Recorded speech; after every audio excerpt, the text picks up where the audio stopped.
Hello, welcome to Minutes by Minute. I'm Elgin Nichols. And I'm Dave Kenny. And we're going to talk about what the township, village ordinance people do that make laws that affect you out there, and some other things too. And remember, those are the people that you elected, or the people that they appointed, so the decisions that they make directly affect you. Yes, and we have another election coming up, by the way. A couple Really? of them, actually. In One November? August Oh, also. August, right. What are the issues in August? Let me see. I think the community center is going to be on it. Community Center. I think NODA has got a proposal on there Right. Tax to exempt them situation. from the DDA TIF tax, I believe. Yeah, I think that's it. Yeah. Okay. And a couple of other little items on there. And I think it's there are also some people running for office during that time, and I think it's a primary for them. That would be in November, though. Well, they'll have the primary, and then they'll have the election in November. okay, okay. Okay, got that straight? Got that straight. Sometimes it takes a while, folks. Get He it? gets it. Got it. Okay. Good. Let's talk about the Oxford Board of Education. That was on June 26th. They had a meeting, and Colleen Schultz wasn't there. She was absent, and she's usually the chairperson. And the vice president is last name is Mitchell, and she handled the meeting pretty well. They had to talk about finances and budgets and those really, really exciting things, folks. Although it's your money, so you might want to pay attention. Right. They talked about the property tax levy. There's three categories that it impacts. One of the categories is the non-homestead operating, which has over 17 mills. A lot of money there. And the personal property tax, which is 5.99, almost, you might as well say 6 mills that goes there. And then there's one called the debt. 9.5? Nope, 7.9. 7.9. 7.9. And Sucked me into that one. you probably, actually, that's actually one of the most interesting ones, because if money is required, what they do is they take out bonds, and it's actually a loan. So there's interest in principal, on Weren't the they cost of- obligated to do that last one by the state? They were. Yep. Okay. And here's the thing: if they're obligated to do it, they have no choice. I mean, it's got to be Such levied. as obligations are. Right. The money is automatically, taken as a millage, against the folks out there in order to cover the cost of those bonds. They have approximately right now $7 million in debt that they have to pay on in terms of bonds. So there's a few bucks going out. And then they talked about the budgets. Okay. Those are the finance issues, and the budgets, the amendment for 2014, 2015 was a reauthorization of 18 mills that they figure they'll need in order to make this thing operational. Last year's budget, interesting enough, folks, balanced. And it balanced because of the concern, interest, and restraint that the board, placed on the financial. So where'd the $7 million bugaboo come from? Oh, that bugaboo has been out there for a while, but as long as okay. they don't require additional bonding, that should remain status Okay. quo. Okay? So that's good news. They did talk about the general fund, which is at 10.8 million, roughly. So that's what they have available in the general fund. Problems? So they almost have as much in debt as they have for an entire year's operating budget. Yes. But there's a light coming down the tunnel. Kidoki. And Shine it's headed in our direction. And what it is it has to do with the health benefits. Because as you well know, the Obama program has increased costs, to communities. And that has affected, of course, the school system as well. They used to run roughly about, it seems like 20%, of the cost to do the employee portion of this thing.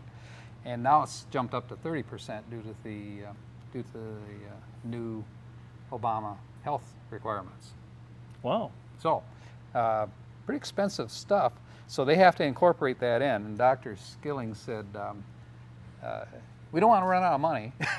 So what I would suggest is that we run a 3-year projection as far as what we can count on in terms of what the costs are going to be so that we can set the budgets accordingly And maintain the same level of health benefits. and maintain the same level of health benefits, if that's going to be possible. I think it probably will be. But you got a number of employees that are saying, hey, we're not getting raises, proportionate to what other people might.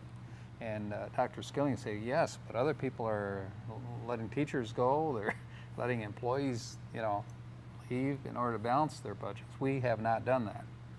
So anyway, it's an area that they need to look at, and they're cognizant Either of it. that or choose who you want to get off the island. Right, but that light is coming forward. So they just want to watch, make sure that they're going to balance everything Now, down the line here. You don't want to get caught in that crunch. When is teacher contract negotiation coming up again? I heard it briefly. It's going to be coming up, I believe, this fall. That should be happy times. Yeah, happy times are here again. I don't know if they'll be happy times, but because all school systems are having a struggle, Right. Financially. How long would a contract go for? I couldn't tell that. That's a bargaining Right. thing that they But deal typically, I mean, with. Typically, I guess I really couldn't say. A guy that would know probably is John Oceans that works with oh, the school. that's right. That's one of right. our His schooling around broadcasters. program. Yeah, and he does a great job. By the way, you can tune in to where? OCCTV.org Okay. and look at programs. And we actually have a category called Schooling Around, and you'll catch all of his programs. Mm-hmm. And you can go to Charter, which is what? Channel 191. Okay. Or you can go to AT&T Uverse. Channel 99. I got a little string back here that I usually pull to make him talk, but he won't sit on my knee, thank God. Thank you, Edgar Birkin. Yeah, right. So that we talked about the health issue and the cost of that, and that's one of the problem issues that's coming down the pike, supposedly, but they're far in advance of it, so shouldn't have a problem there. They talked about technology, and the technology involving the curriculums for music and for foreign language. And that is really an interesting thing that they have running over here at Oxford High School and the elementary. And we'll talk about that when we come back right after this.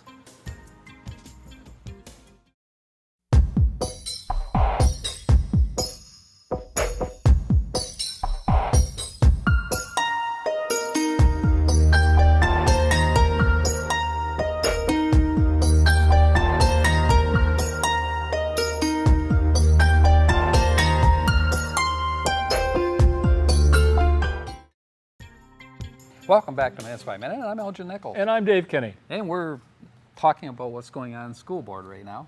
And we've covered a number of financial issues.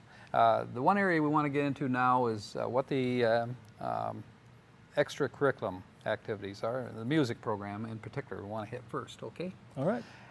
They're trying to establish a sound, positive piano program. Right now they have somewhat of a program implemented, but there are students who have intermediate capability and very well-rounded ability to play piano. And why is that important?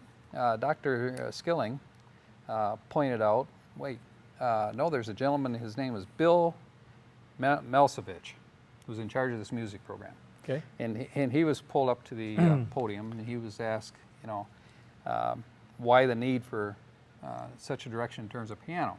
He said all the colleges, if you're going into the fine arts program, require you to know piano. You don't have to be expert at it. You can be... if you're in the music program. Right. Mm-hmm. If you're in the music program. And they If you're going to be an engineer, maybe not. Right. You're right. And their program right now or will involve roughly about 20 levels of development in the music. Right. area. And pretty much right now, I think piano instruction is carried out at the private level, isn't it? It is. And that's why a lot of these kids that come into the music program at school, some of them are really good at Oh, playing yeah. piano. They've been studying in these private sessions for a long time. Of course, along with this program, they continue to teach, you know, like guitar and other things. And they have a, How would this interface with the private instructions that kids get? actually, it would improve on their abilities. That's why they're trying to put them different levels. Those kids that come in and are really good at playing piano and want to continue with that, by putting them into a more, what I want to say, experienced, proficient level of playing, that level would be available. Right now, it's not. So they far out exceed, you know, a lot of the kids that are getting in this program. So they feel that there's certain requirements and levels. And I can see that in the past you really couldn't march with a piano, could you? Right. Well, here's the thing. Here's the thing. Well, they do have and wheels on them. And if you could, no one would mess with you. Right. Well, that actually came up, and they said, well, what about keyboards? You know, music keyboards. You know, I know we have to have this equipment, you know, for these kids, and how many of these pianos do we need? And they said, well, about 20 of them or so. Could eventually come up to as many as 100 possibly, but 20 units. And they said, well, what about keyboards? They said, well, how many keys are on the keyboard? Well, it depends how big a keyboard you get. It does. And Some have 88. yeah. So the gentleman in charge of music, he said, we're looking for, you know how many keys are required for a normal piano? I think I just said 88. You did. Okay, you knew that. Okay, test, you passed it. 88 keys, so that's the type of instrument that they're going to want to get. You know, so Okay. it would be pretty close to what they have at home. And if you talk to piano teachers, there's always that argument about electronic keyboards don't have the same feel as a real piano. That's true. I've heard that one before. And then the subject came up of grants. Somebody said, well, what about grants? Are there any grants that we can use for this equipment and so forth? And he replied, yes, there are, but not for us. The answer is no. That Here's the usually- carrot. Ah, pull it. Usually, yeah, usually those grants go to inner city kids. So he said, unless we're Not outer city? not outer city, not if you're in a decent financial stable situation as a school district. And Then I should be eligible. yeah, right, maybe. I don't know. You're in Brandon, though. No, that's true. You might check it out. I don't know. Could be. They also talked about a grant that they do get, and they get it from Coal America Bank that provides a grant to the Oxford Arts Conservatory. Oh, One of the few businesses that does. And they've been more than generous, you know, in the past, I understand. They have an orchestra program also, as you know, and it's existed for about 6 years. and that's So- separate from the marching band. It is separate from the marching band. And now they have also a chamber orchestra. You're probably wondering what that is, huh? Small group, strings usually. It can be guitars, can be a number of things. And what do? They go out and they entertain at various functions and festivals and so forth. And this group of kids gain experience by, if that's what they want to do down the line, you know, when they get through school, play in a band and so forth, they get that experience. Right. So it's a great program that they have. Let's talk about also their foreign language program, because they have a terrific program. They start with the elementary school How many kids. languages do they teach there? They teach Spanish and Chinese. And they're very similar in the way they teach it, but for example, let's take the... But neither one can understand the other. Well, yeah, that's true. They are coming up with some computer equipment, though, that does conversion, you know, automatically. My cell for you. phone does that. It does. Yeah. That's why they call it a smartphone. Okay, maybe. I don't know. Maybe they figured I needed it. I don't know. We all need it, I think. There's beginning to be more and more aliens over here, so maybe that's why the smartphone is getting so smart. E.T. call home. Yeah, right. E.T. call home. Spanish their program is 1st through 6th grades, and Chinese works the same way. usually in the Spanish class, that first year, they will learn Spanish words and associate them with sentences. In the second year, they will read, write, and understand additional more advanced language. Just imagine that, 2 years only. Wow. And it runs for 6 years, and of course, they're very fluent at the end of Well, 6 years. by as a that rule. time, they're probably a lot more competent than I was in French. I think it's a whole different program, for what I understand. Boy, And the trick, really and the advanced. real trick with a language, no matter when you learn it, is afterwards being in an environment where you can actually use it, or else you lose it. Right. Now, they use computer programs for this, and the Chinese program as well. Chinese is really a tough one because they have all these symbols that mean certain words or certain sentence information. And so they use a computer for identification when they first start in the first year. Like this symbol will pop up and you have to, on the computer, say what it is. I always thought that would be the most complicated thing in the whole world, would be a Chinese typewriter. It probably would be. Well, we'll be back with you right after this. Yeah, it would be a little tough, wouldn't it? This is OCTV, Oxford Community Television, serving Oxford and Addison Townships with the best in local programming. On Charter Channel 191, AT&T UVerse Channel 99, and our website, OCCTV.org. OCTV, we provide local programming that brings you closer to home. Hello, I'm Elgin Nichols. And I'm Terry Stiles. Together, Terry and I host the weekly news Monday through Friday at 12, 6, and 11 p.m. Broadcast on Charter Channel 191 and AT&T UVerse 99, we only cover news that impacts our local Addison and Oxford area. In other words, by all accounts, news that would normally not receive from any other televised source. But chances are, if it's local, it will be found on Oxford Community Television and OCTV. For the weekly news, I'm Terry Stiles. And I'm Elgin Nichols. Together, we invite you to join Terry and me for our next OCTV weekly news program. Great. Welcome back to Minutes by Minute. I'm Elgin Nichols. And I'm Dave Kenny. And we've been talking about the school program here, the Board of Education. And they have a great program, you know, over there for foreign languages and Yeah, so we're forth. talking about the early programs they have in both Spanish and Chinese. Yep. And did you know in the Chinese program, in order to enter a Chinese college, they have to take a proficiency test before they can enter the college. And it's called an HSK. Don't ask me what it is. It's in Chinese. Okay, so just that final word. Let's talk about the Deer Trail Academy, which came up as a subject. It's a charter school, and it's just been dissolved. Most people don't know that. What was it called again? It's called the Deer Trail Academy, and Where is it located? I believe it's in Oxford, downtown.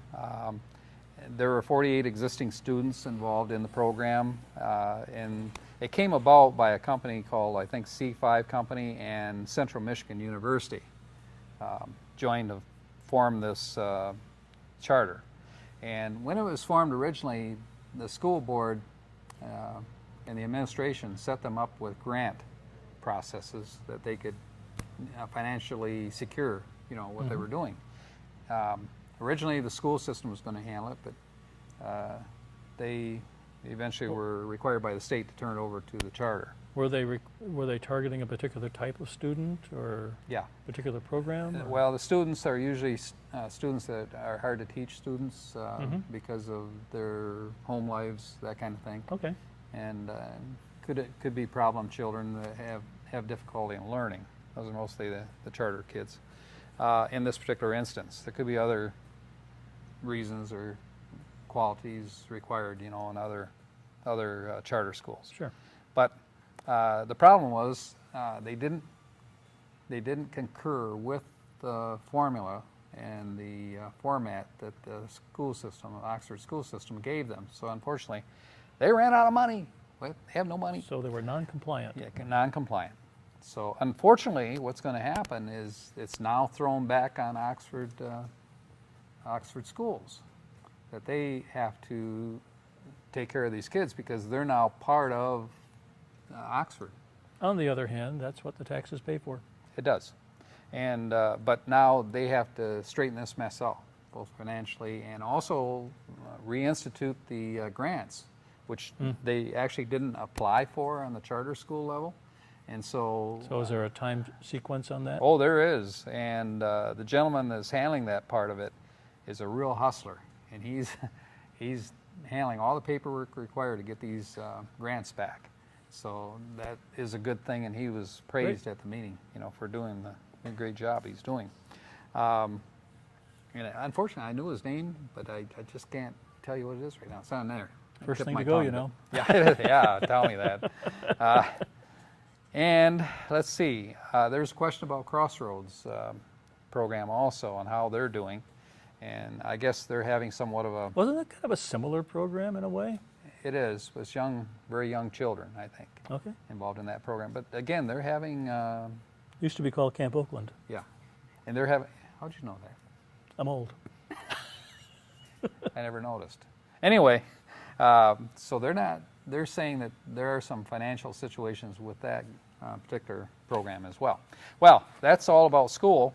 Now let's talk about what's going to be going on here. Festival is coming up on July 19th. Strawberries involved? Strawberries are involved, and it's in Leonard. Grand Marshal is going to be Joe and Pat Schnur from Lakeville. The princess, little princess, is going to be a second grader, Kaylee Lang. Kaylee Lang. Okay. And the prince is a fifth grader from, his name is Austin Boyd. So it ought to be very interesting to see these kids up on the float. Entertainment, Shawana, What? Shawana, do you wanna? No. Shawana Twain. Shawana Twain? Shania Twain. Shania Twain. She's going to be there? She's- Oh, that impersonator. I'm You're looking right. at your Almost notes. had you, didn't I? Shania Twain, yep. Impersonator. And also Neil Diamond. Sure. Okay. And I hear they're pretty good, though, so you will want to catch that one. There's also going to be the what they call the Vibro Kings Band, Oh. and a DJ, DJ Wayne Sotheby of Universal Sound Productions will be there. There's going to be free rides for kids. You can probably get on a ride if you want to, but I For don't. a small town, it's a big show. Big kid. Anyway, rides, cuddly farm animals. I know you like little chipmunks. Should be one or two there. I get a lot of grief about chipmunks lately. Actually, this guy is transporting them. So you see his car, a silver Chevrolet, pull up, Now I got to change the unloading car. chipmunks. He's catching all his chipmunks because they all congregate on Well, a I convention in his can't bear backyard. to kill little critters, so I catch them in live traps and Yeah, right. Hmm. relocate them. Yeah, he sends them to different camps where Where they've did you never live? seen again. Okay, so anyway, there are critters that kids will like. There's going to be a car show too, old car show. Now you're in the cars, so you might be interested in that one. Yeah. And So there's, when does this take place? this takes place Saturday, July 19th At in Leonard, big town of Leonard. at At what? time. Oh, at what time? It starts at 8 o'clock. Actually, there's all kinds of things going on. Okay. From 10 to 8 to 10:30, there's a pancake breakfast. Yummy. Yeah, and With those strawberries folks know on how to- top. Yes, you could. And there's strawberry sundaes, of course, and all that good stuff. Lots of food. Lots of food. So if you're hungry out there, even if you're not hungry, when you see the food, you'll get hungry. And like So- I said, for a small town, they throw a big bang-up show. And there is a parade, and we'll be at the parade, recording the parade, and it starts at noon. And that's all going on in Leonard, Michigan, at Saturday, July 19th. And what have you got coming up? Well, we have meetings on 7/8 Oxford Township Parks and Rec at 7 o'clock. At 7:30 on the same day, Addison Township Planning Commission. And at 6:30, the Village of Oxford Council. You know about that one. I do. And on 7/9 at 7 o'clock, Oxford Township Board of Trustees. And on 7/10 at 7, Oxford Township Planning Commission. And on 7/14 at 7 o'clock, the Oxford Township ZBA. And at 7 o'clock, the Village of Leonard Council. Lots of things going And on. that's it. That's it. That's Well, I all. don't have anything more. That's do the you? rest of the story, as Okay. someone would say. All right. Now I want to tell you something here. There's one more thing. The How Oxford Village unusual. You're going Planning to tell me Commission. some, okay. And they spent 30 minutes talking about windows. But what? Windows, the signage in a window. How much room should a sign take up in a Oh, window? no. Well, the ordinance is 20%. And one of the business people said, well, I have 6 windows. Can I take 20% and put it in one window? For all? They said, well, we don't think that's the way it's supposed to go. So anyway, they I'll agreed. take the frames out and make it a huge window. That 20% is going to be really big No, now. they're saying they can have 20% of each pane and no more. So talk about pane. Each pane? This is Minutes by Minute. We'll catch you next time. This is Elgin Nichols. And I'm Dave Kenny. Eric, what do you think of that one, dude? That's a pain.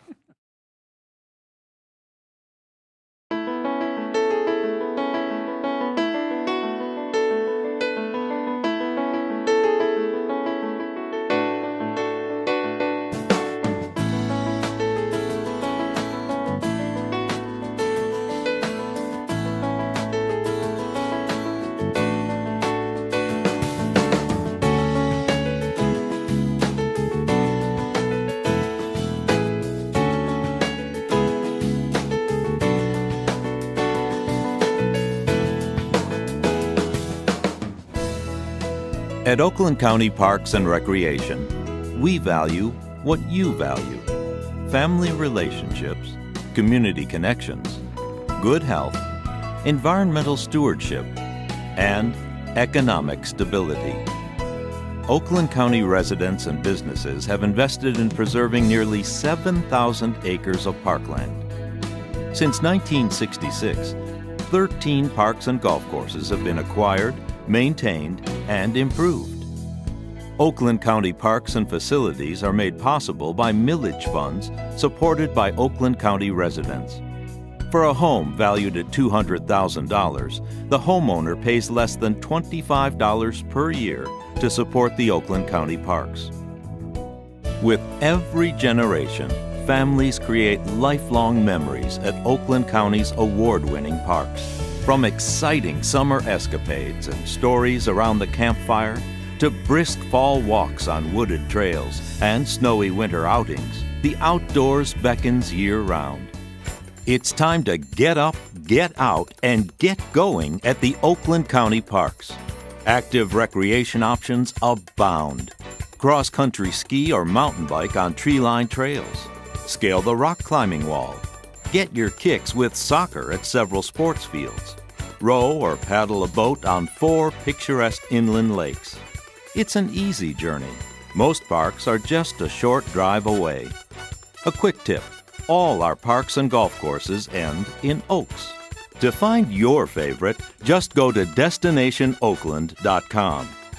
Click to pick Oceans of Motion water parks at Red Oaks and Waterford Oaks, the Wint Nature Center at Independence Oaks, Teen Adventures, and even entertainment to go. When outdoor adventures on your list, there's fishing, beaches, boating, playgrounds, and seasonal hunting. The campgrounds at Addison Oaks and Groveland Oaks feel like being up north with plenty of recreation options. Want to get fit? Hit the trails. Oakland County Parks boasts more than 68 miles for strolling, walking, hiking and running, biking, or horseback riding. If the links are your lure, 5 golf courses, including Premier Course Lion Oaks, are conveniently located. Make Glen Oaks or White Lake Oaks your home course. Get an up-north feel at Springfield Oaks, or play a quick 9 at Red Oaks. Our recreation lineup rocks. Learn to swim. Experience an outdoor adventures camp. Take the fast track at BMX, or gain new lifelong skills. Everyone's included. Individuals with disabilities participate in dozens of adaptive opportunities, including a new fully accessible playscape, modified golf carts, and annual events. There's always something special going on at Oakland County Parks, whether it's a classic car show, the Oakland County Fair, a senior golf tournament, or the Ellis Barn Festival. Being green is an everyday practice with nature interpretive programs, wildlife habitat protection, reduction of invasive species, and stormwater management. You're watching OCTV, Oxford Community Television, serving Oxford, Addison Township, and the Village of Leonard.